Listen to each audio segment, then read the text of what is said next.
I was 25 when it began. A time when life felt overwhelming. I had a job that drained me and bills were piling up. It felt like I was constantly running out of energy, and sleep was supposed to be my escape. But that escape turned into something terrifying. It started with a few nights of waking up soaked in sweat. My heart would race like I had been running in my sleep, but one night was different. I woke up at 3:33 a.m. The room was dark except for the faint glow from the streetlight outside. I wanted to turn over, but I couldn't move. It felt like something heavy was pressing down on my chest. I panicked. I was awake, but my body wouldn't respond. My eyes darted around the room. Sleep paralysis, I thought. I had read about it. A condition where your brain wakes up, but your body stays asleep. Science says it's normal, a mix-up between dream states. That explanation didn't make it any less terrifying. My breaths came short and shallow, like I was breathing through a straw. The house creaked, and wind rustled outside. But then I heard something else. A slow, scraping sound. It was coming from the corner of the room where the shadows were deepest. My heart pounded as I strained to see. The sound grew louder. It was a deliberate, dragging noise, like nails scratching wood.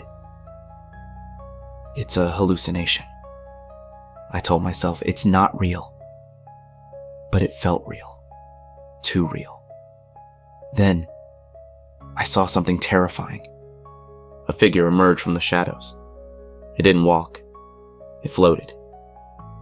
Its arms were too long, its fingers twitching like broken twigs. Where a face should have been, there was only a swirling black void. The closer it came, the colder the air felt. Even though it had no eyes, I knew it was staring at me. I wanted to scream, but nothing came out. The figure crouched by my bed, tilting its head like it was studying me. The scraping noise didn't stop. It was coming from its hands, which were clawing into the floor. Then I heard a voice. Or maybe it wasn't a voice. It felt like the words were being pushed into my head.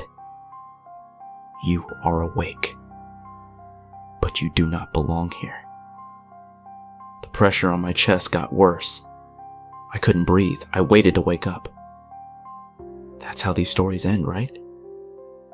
But I didn't wake up. The figure leaned in so close I could feel his icy breath, smelling like rot and death. Then it whispered again. You left the door open. Fear gripped me.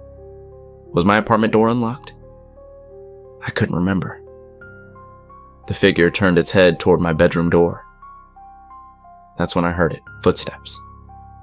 Someone or something was outside. I forced myself to breathe, each gasp a struggle. The door creaked open slowly. I couldn't see anything in the darkness, but I felt it. Another presence, watching. And then, I woke up, gasping like I had been underwater. The room was quiet. My bedroom door was closed. I told myself it was just sleep paralysis, a trick of the brain. But something didn't feel right. I got up and checked my apartment door. It was locked, but on the floor by my bed, where the figure had been, there were deep scratches in the wood. The next day was a blur. Every sound and shadow made my heart race. I told myself it was stress. I'd read enough to know sleep paralysis can mess with your head. But as night came, a heavy sense of dread filled me. I fell asleep eventually. And again, I woke at 3:33 a.m. This time, I wasn't lying down. I was sitting on the edge of my bed. I didn't remember getting up. The cold air bit at my skin. I blinked into the darkness, and my heart stopped. My bedroom door was open. I tried to move, but my legs were frozen. The hallway stretched into a black void that seemed to shift and breathe. Then I heard whispers.